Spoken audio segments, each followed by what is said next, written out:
So if you're wondering why am I wearing these glasses, then the answer is no, I'm not trying to be Casey Neistat, because I cannot be Casey Neistat. It's outside 35 degrees right now. So it's one of the craziest, hottest week that I have actually experienced in Germany.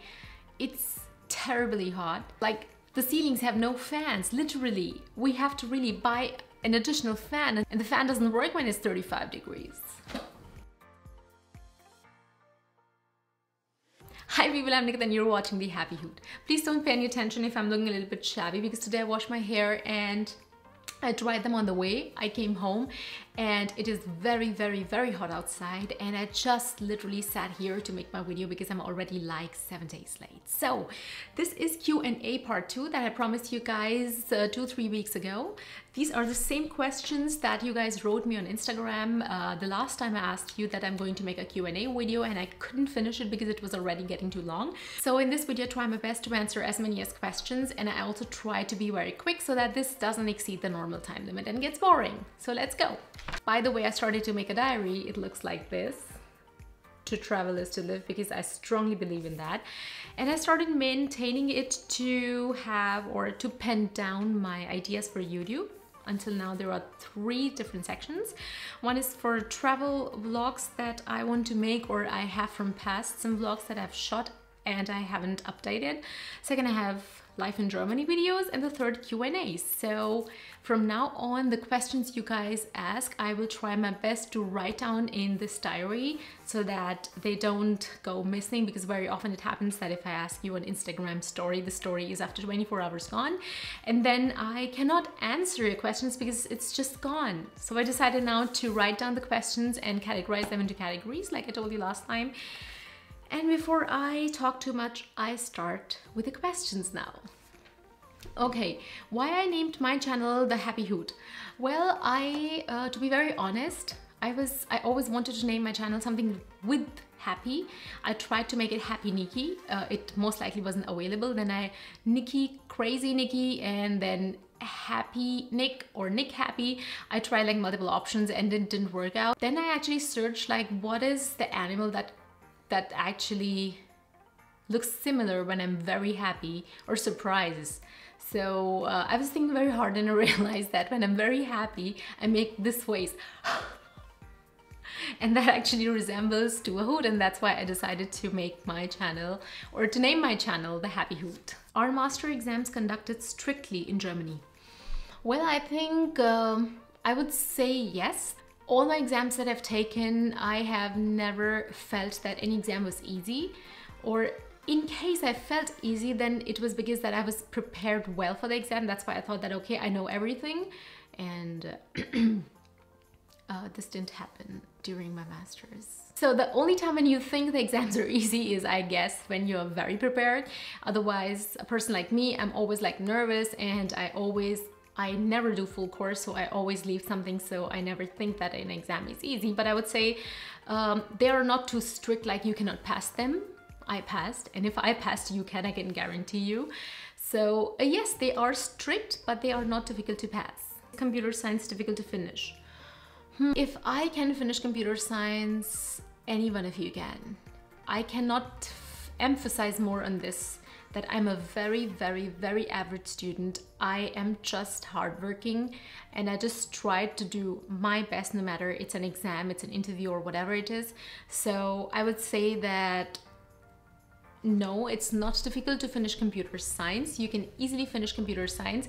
I don't know what you actually are asking about, like bachelor's or master's. Bachelor's is in German, so probably it could be a little bit difficult because the terms of computer science that you use are in German, because then you have to understand the German, and then you have a difficulty of understanding the computer science technical area. But if it's about masters, then most of them are in English, and I don't think it's very difficult to pass. So you actually can pass computer science masters in Germany. How much German should I know before coming to Germany? Well, this depends on what course you're applying for. There are certain courses, bachelor's or masters. First of all, this is very important. If it's bachelor's, most of the times it's in German. So you definitely have to have, I can just guess, like C1. If you want to study masters, as far as I'm informed, most of the masters is in like English, but if it's not, then I would recommend you to check the website of the course you're applying for, and there they write very clearly like we require minimum C1 or B2 or B1 or whatever kind of German level. So the best is go to the website of your course, try to find out what they want, and if there is nothing specifically written, then just write them an email. Explain about admission for Indian students. Well, ऐसा है कि Indian बच्चे apply करते हैं और apply करने के बाद आपको फ़ीस जमा करनी पड़ती है, और फ़ीस जमा करने के बाद फिर कुछ हफ्ते लगते हैं और आपको जवाब आता है कि आपकी एप्लीकेशन एक्सेप्ट हो गई है, नहीं हुई है। अगर हो जाती है तो बहुत बढ़िया है, आप अपना सामान पैक करते हैं और जर्मनी आ जाते हैं। नहीं होती तो आप निराश ना होए, आप दूसरी यूनिवर्सिटीज़ में अप्लाई करें, आपको डेफिनेटली एडमिशन मिलेगा। I have no idea how I can answer this question, and I tried my best. That I think all the international students are equal, so I cannot right now tell you guys like what's the difference in admission for a Chinese student to an Indian student to a Vietnamese student. So it's like this, that you follow a general procedure, you check out the course of the university, you see if you're matching those points, the criteria. Then you apply, then you pay a fee, and then they write you, okay, we've got this, and then we will answer you in this time. And they do answer you if it's accepted. If it's not, then don't lose hope, just continue applying. How much band in IELTS is required for an admission in Germany?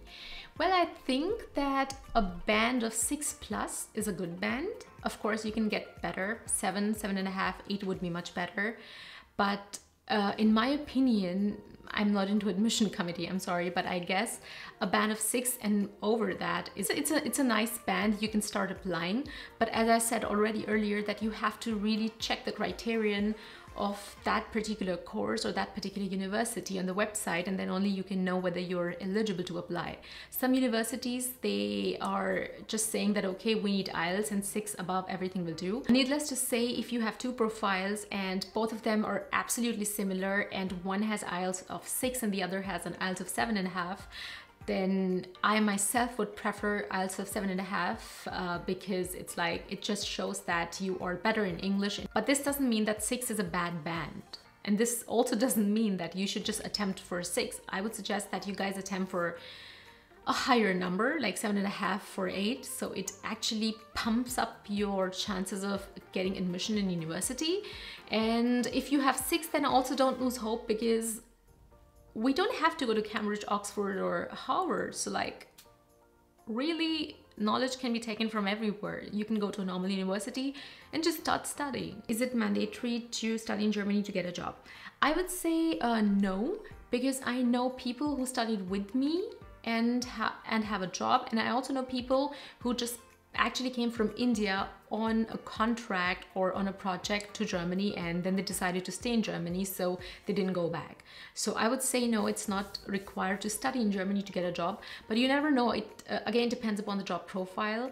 If it's like, if it demands a certain knowledge of German, then it's nice that you've studied here, because over that 2 or 3 years, over those 2 or 3 years, you can actually learn or get used to German, and then it actually boosts your chances to get that job in comparison to if you are in India and you're applying for a job in Germany. So people, those were the questions from the previous Q&A part 1 video that were left over. If you have more questions, you can comment on this video below, because in roughly 2 weeks or something, I'm planning to shoot another Q&A video, and I really want to be now very regular with my Q&A videos, because I see that there are chunks of messages or chunks of emails that I'm getting from you guys about Germany, about myself, and I really would like to answer them, because it's very difficult for me to otherwise stay in touch with you guys. So if you have any questions, comment here, write on my Gmail if you don't want to comment, or write me on Instagram. I would prefer writing on Gmail account than Instagram, because maybe it goes in the hidden one and I cannot see that. I wish you guys a happy evening if you're watching this in the evening, a happy day if you're watching early morning. You are really cool if you're watching this in early morning, because you should probably go back to work or study. Or a happy weekend if it's weekend for you guys. If you guys are watching this in Europe, and especially in Germany, then please drink as much as water as you can. Stay in shadows, don't go out. You could get a heat stroke, so just keep drinking, stay in shadows, keep your shutters down so that your house stays cold. Buy a ventilator for yourself, and don't forget to drink a cold beer. Aber kein Bier vor 4. Much love.